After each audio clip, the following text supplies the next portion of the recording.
So let's continue our discussion of gases. We left off at the section on stoichiometry.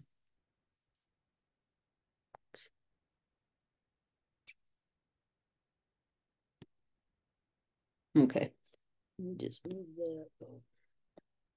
Okay, so as I mentioned, as we left the first half of the chapter's discussion, stoichiometry and gaseous substances really isn't going to introduce any new ideas. It's going to take us back to where we understood stoichiometry. We're going to think about how you can measure quantities, not just as mass, but you can also measure volumes if you're talking about gases.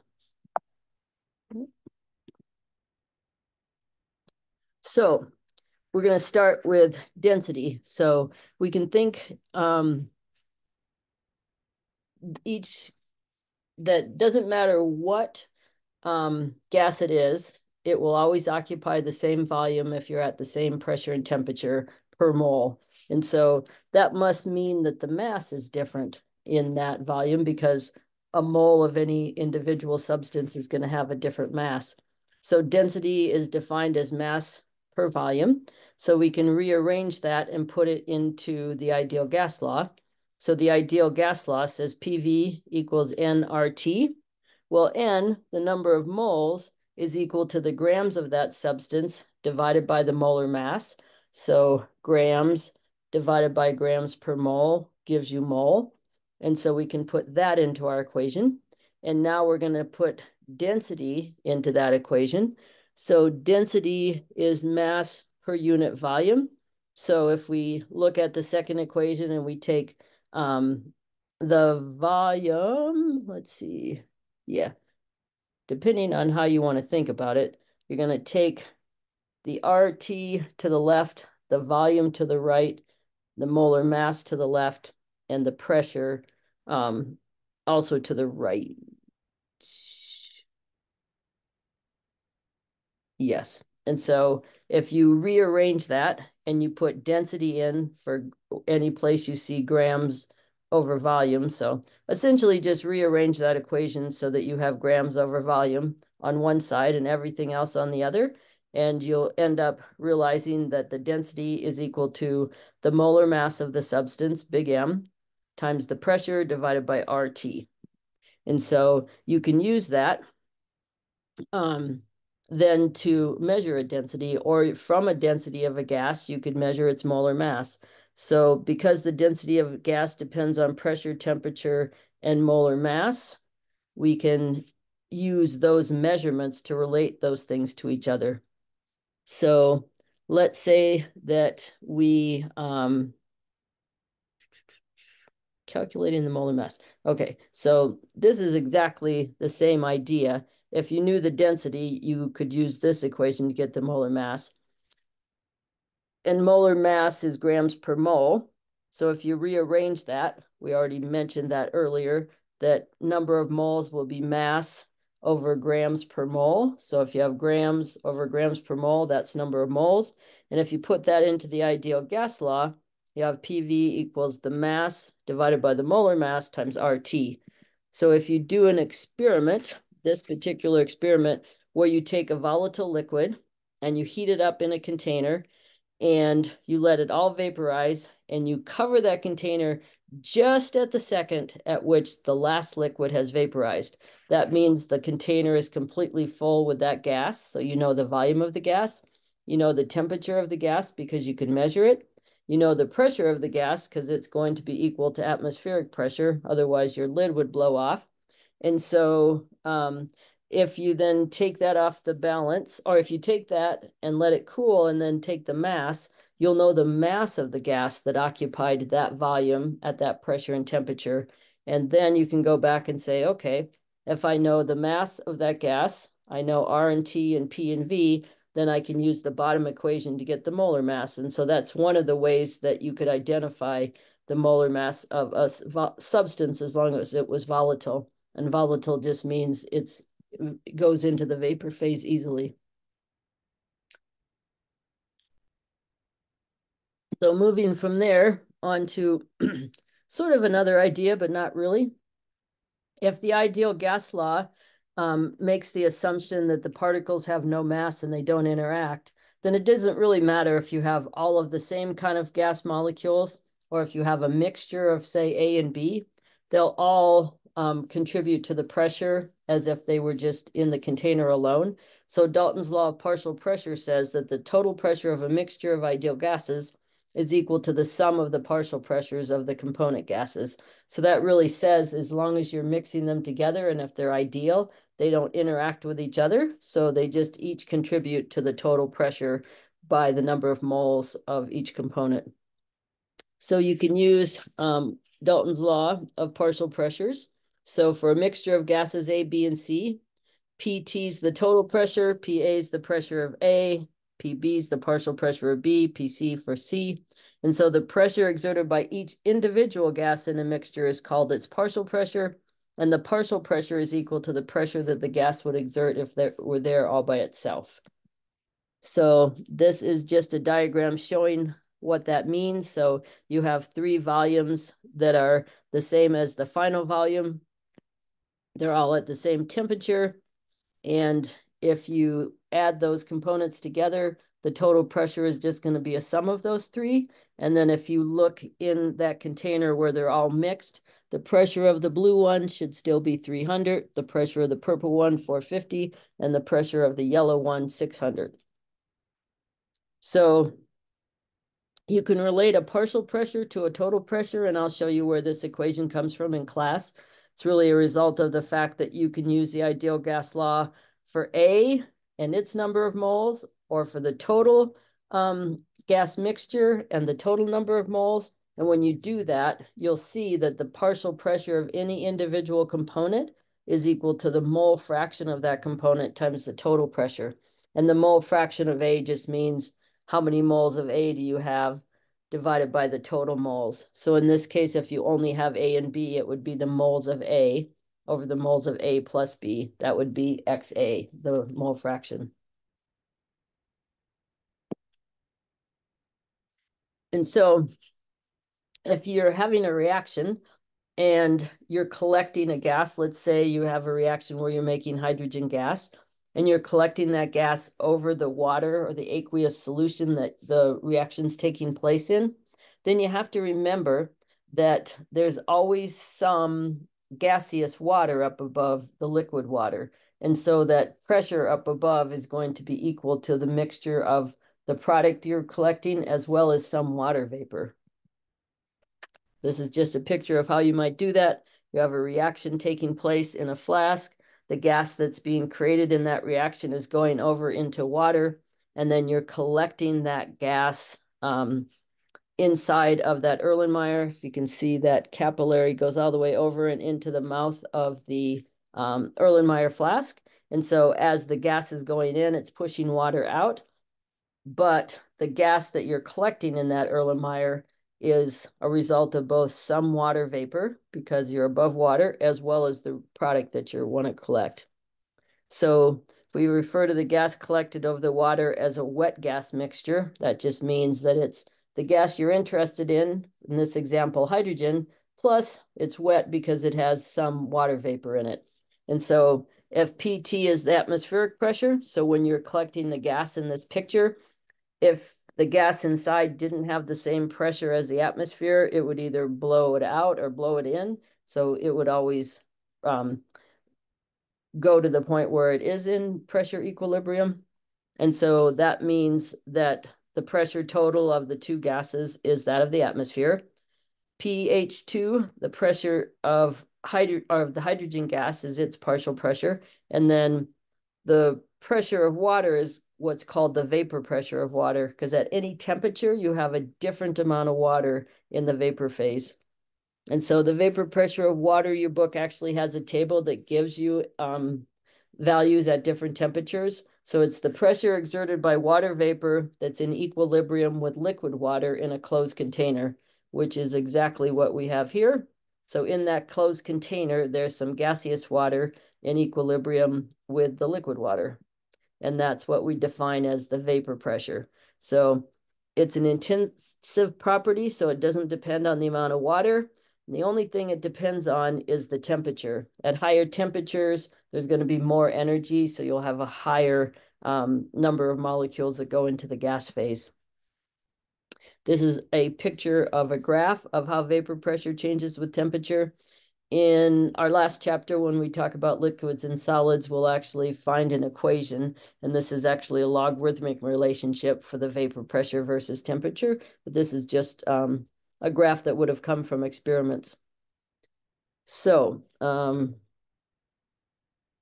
yeah, we'll do some problems in class. I would have thought they would have done an example here, but we'll do some problems in class so that you realize how you have to take this into account when you're dealing with stoichiometry.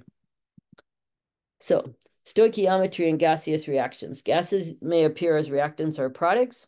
The ideal gas law and a balanced chemical equation can be used to relate PV, T, and N, and the grams of gas that takes part in a chemical reaction. So really all we're adding to our understanding of stoichiometry is the fact that the volume of a gas at some pressure and temperature is related to the number of moles, and we need the number of moles in order to look at the relationship between reactant and product quantities. So stoichiometric factors can be used to relate the moles of one substance to the moles of any other in a balanced equation. That's the concept that came from our chapter on stoichiometry.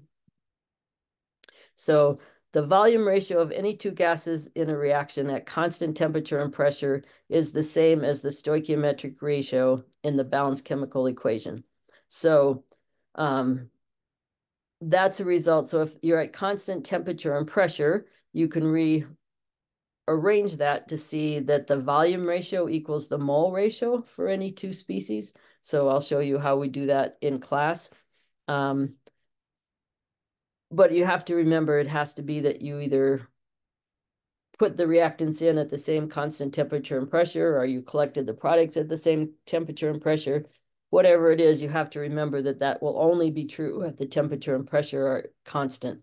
So if you recall that volume equals a constant times number of moles, if you have constant T and P, then the volume of a gas is directly proportional to the moles of the gas. That's what I basically just said I would show you in class, but I think you should be able to see that. So if you have volume of gas 1 is proportional to the number of moles of gas 1, volume of gas 2 is proportional to the number of moles of gas 2. If you take that ratio, you'll see that the volume ratio equals the mole ratio. And this is just showing you that. Therefore, if you have one volume of nitrogen and it reacts in a 1:3 stoichiometric ratio with hydrogen, you're going to need 3 of that same volume of the hydrogen in order to get a stoichiometrically equivalent amount. And if you're making 2 moles of the product that's gaseous, then you'll get 2 volumes of the product. So just like 1 mole of nitrogen reacts with 3 moles of hydrogen to make 2 moles of NH3, if you're at constant temperature and pressure, 1 volume of nitrogen reacts with 3 volumes of hydrogen to make 2 volumes of ammonia. This is a little bit out there in terms of talking about stoichiometry, but there's a discussion in your book, and we'll talk about this when we do our workshop in class, but greenhouse gases trap the sun's energy to keep us warmer, and so CO2, methane, ozone, and N2O are all greenhouse gases. And so this is just showing you that when the sun's energy comes in, it's mostly ultraviolet, but then when it leaves the earth, it's mostly infrared heat leveled radiation. And so these particular 4 molecules are really good at absorbing heat radiation and keeping it rather than letting it leave the surface of the earth. This is just showing you how CO2 levels have risen over the Industrial Revolution. So started out, it was about 300, and now we're up about, I think the average is 422 last time I looked, parts per million. So that would mean you have 422 molecules of CO2 for every million molecules of air. There's a highlight in your book, and I've met Susan Solomon. She came and gave a seminar at CC early in her career, and I've also met her when we went to NOAA on a field trip. So she's done research for years and years on climate change, and she has been very successful. So there's a little highlight in there if you're interested in looking at her career. because it is really very interesting to think about the types of research that you can do at our national institutes, I guess. The National Oceanic and Atmospheric Administration, which is up in Boulder, as well as NCAR, which we've already toured, which is also NIST. So there are just lots and lots of these institutes funded by the government that allow you to do research full time. So our next topic is effusion and diffusion of gases. So how do gases move around? So define and explain these two terms, and then state Graham's law and use it to compute relevant gas properties. So these are some pictures. So if you have hydrogen and oxygen separated in two containers, and you open the stopcock that separates those two containers and wait, over time, equilibrium will be where the molecules have diffused and now they're equal numbers and there's an equal distribution in both sides of your vessel. Effusion is like diffusion. So diffusion is free motion. So for example, you put a sample of perfume in the corner of the classroom, and diffusion is the process of that vaporizing and then filling the whole room. Effusion is similar, but you have two sides of this container with a plate separating them, and you evacuate one side of that container. Looks like it's the right-hand side because molecules are moving that way. And then you put a pinhole in that separating plate. The molecules that move the fastest will hit that pinhole more often. And so the right-hand side will become more enriched in the one that's the fastest, which means the one that's the lightest. That's the process of effusion. So this is,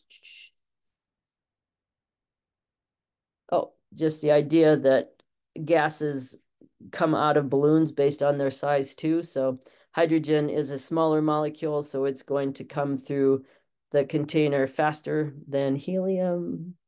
Yeah, because helium is heavier. Whoops, just wait. Oh, this is argon versus helium. I don't know why I assumed it was hydrogen. So argon is heavier than helium. So helium is moving faster, hitting the walls more often. There are little itsy bitsy holes in a balloon. It's not a complete structure, really. It has itsy bitsy little holes. So over time, the lighter helium will come out and it'll have a greater effusion rate. So that balloon should look smaller because some of that gas effused out. Okay, so this is just the process, and we'll have a special lecture the last week of the class on the whole process of nuclear energy. So using uranium mostly to power our power plants and make bombs. The problem with uranium is that in the start, most of uranium is uranium-238, and just a teeny tiny bit is uranium-235, so two different isotopes. But it's the uranium-235 that undergoes fission, so can give us the energy either to make electricity or to make a bomb. And so in order to separate those two, we had to use these huge diffusion processes. And so these took tons and tons of energy. We've spent a lot of time at Oak Ridge National Lab where the chemistry was created for separating these as well as making the bomb. And there's one place at Oak Ridge, which is K25, which is a building which was at the time the largest building in the world, but it also took more electricity at that time than the entire city of New York just to run these diffusers so that we could separate these isotopes and enrich the uranium. So we'll look in a lot of detail at this process the fourth week of the class. So these processes of effusion and diffusion, and most books do these two topics in the opposite order because diffusion and effusion are based on the kinetic molecular theory. So how fast a molecule goes being dependent on its mass is really a result of this kinetic molecular theory. So far, everything we've shown you in this chapter about gases is a result of experiments. But now someone sat down and tried to figure out what's the theory that could also explain, for example, why when P goes up, T goes up, and all those experiments that led to the ideal gas law. So we will look back, so as I just said, at the laws that we started with. So we have the law that says you heat up a gas, its pressure goes up if the volume and the temperature are constant. Also true, if the volume is decreased, the pressure increases. If you keep the temperature and number of moles constant, that's Boyle's law. And then the last one, Avogadro's law, that says that the number of moles of gas go up and the volume goes up if the pressure and temperature are constant. So we have these from experiment. Can you explain them with a better understanding of what a gas looks like? So this is the molecular speed distribution for a gas. This particular one is oxygen.